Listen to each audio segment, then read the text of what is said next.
ब्रह्मचारी हो अथवा गृहस्थ, जो भी जीवन में उन्नति करना चाहता है उसे सबसे पहले सुबह उठने का अभ्यास करना चाहिए। ब्रह्म मुहूर्त में उठकर धर्म और अर्थ का चिंतन करना चाहिए। अपने शरीर के क्लेशों और उनके कारणों पर विचार करना चाहिए और वेद के तत्वों का भी अध्ययन करना चाहिए। आयु की रक्षा के लिए ब्रह्म मुहूर्त में उठे और शरीर की चिंताओं को छोड़कर सोच स्नान आदि, सोच का मतलब है भाइयों फ्रेश होना, और स्नान करना करके स्वस्थ चित्त होकर ईश्वर का ध्यान आदि करें। प्रातःकाल उठने से मनुष्य स्वस्थ रहता है, उसको रोग नहीं होते, वह निरोग शरीर अधिक वर्षों तक कार्य कर सकता है। यदि मनुष्य का शरीर निरोगी होगा तो वह अधिक वर्षों तक कार्य कर सकेगा। प्रातःकाल उठने से असंख्य लाभ शास्त्रकारों में बतलाए गए हैं। मतलब जो हमारे शास्त्र हैं, सुबह उठने के इसमें बहुत सारे लाभ बताए गए हैं हमारे शास्त्रों में। प्रतिदिन रात्रि के चौथे प्रहर में जाग, मतलब रात्रि का जो चौथा 4 पहर होते हैं, चौथे पहर में हमें जागना चाहिए, मतलब सुबह 4 बजे। महर्षि दयानंद भी इस विषय में संस्कार विधि में लिखते हैं, सदा स्त्री पुरुष 10 बजे रात के समय पिछले प्रहर मतलब 4 बजे उठ जाएं। महर्षि दयानंद जी ने कहा है कि हमें रात को 10 बजे तक सो जाना चाहिए और सुबह 4 बजे उठना चाहिए, और हृदय में परमेश्वर का चिंतन करके धर्म अर्थ पर विचार करना और धर्म अर्थ के अनुष्ठान का उद्योग करने से यदि कभी पीड़ा भी हो तथापि धर्म युक्त काम न छोड़ना चाहिए।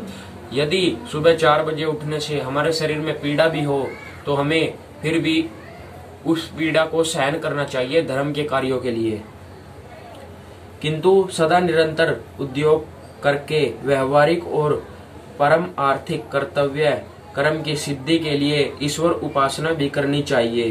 दोस्तों, यदि आप व्यापारिक हैं, व्यापार करते हैं या कोई भी कार्य करते हैं, लेकिन हमें फिर भी ईश्वर का चिंतन करना नहीं भूलना चाहिए। जिस परमेश्वर की कृपा दृष्टि से सहाय से महाकठिन कार्य भी सुगमता से सिद्ध हो जाते हैं। यदि उस परमेश्वर की हमारे ऊपर कृपा दृष्टि होती है तो हम कठिन से कठिन कार्य भी आसानी से कर सकते हैं। इसलिए प्रातः काल में उठते ही सर्वप्रथम इन मंत्रों का उच्चारण करना चाहिए। तो भाइयों, आज मैं आपको यह मंत्र बता रहा हूँ कि हमें सुबह उठकर कौन कौन से मंत्रों का उच्चारण करना चाहिए। मैं आपको जो यह वीडियो है इसकी स्क्रीन पर भी उसका स्क्रीनशॉट लगा दूंगा, तो आप देख सकते हैं। यह मंत्र है ओम प्रातरग्निम प्रातरिंद्रम हवामहे प्रातर्मित्रा वरुणा प्रातरश्विना प्रातर्भगं पूषणं ब्रह्मणस्पतिं प्रातः सोममुत रुद्रं हुवेम। ओम प्रातर्जितं भगमुग्रं हुवेम वयं पुत्रमदितेर्यो विद्रता आद्रशिद्यं मन्यमानस्तु रच्छिद्राजा छिद्यं भगं भक्षित्याः। ओम भग प्रणेतर्भग सत्यरादो भगे मां धियमुदवा दधन्नः भग प्रणो जनय गोभिरश्वैर्भग परनिर्भिर्निर्वन्तः श्यामा।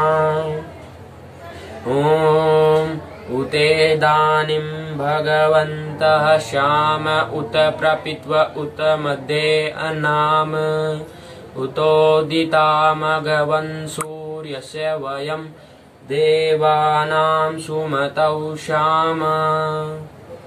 ओम भग एव भगवा अस्तु देवास्तेन वयं भगवन्तः श्यामा तन्त्वा भग सर्व इज्जो हवीति सन्नो भग पुर एता भवेह। तो भाइयों, मैंने आपको ये 5 मंत्र बताए हैं। इनको आपको सुबह 4 बजे उठने के बाद ही, आपको कुछ नहीं करना है, सुबह सबसे पहले बिस्तर पे से उठें और इन 5 के 5 का मंत्रों का उच्चारण करें। तो ठीक है भाइयों, आपने अभी देखा कि यह जो ब्रह्मचर्य के साधन नामक पुस्तक है, इसमें से मैंने आपको ब्रह्मचर्य के बारे में कुछ बताया है और यह इसका भी एक प्रथम भाग था। अभी यह प्रथम भाग अभी इसका खत्म नहीं हुआ है, यह इसका फर्स्ट पार्ट है। वीडियो नहीं तो ज़्यादा लंबी हो जाएगी, बहुत से भाई वीडियो नहीं देखते हैं, इसलिए मैंने अभी यह जो प्रथम भाग है इसका पार्टों में बनाया है। तो आप सभी भाई इस वीडियो को पूरी देखें, जिससे आपको ब्रह्मचर्य के बारे में कुछ लाभ मिल सके। और मैं आपको आगे भी इसी पुस्तक में से वीडियो बनाता रहूँगा। तो सभी भाइयों को जय श्री राम, जय आर्यावर्त, जय श्री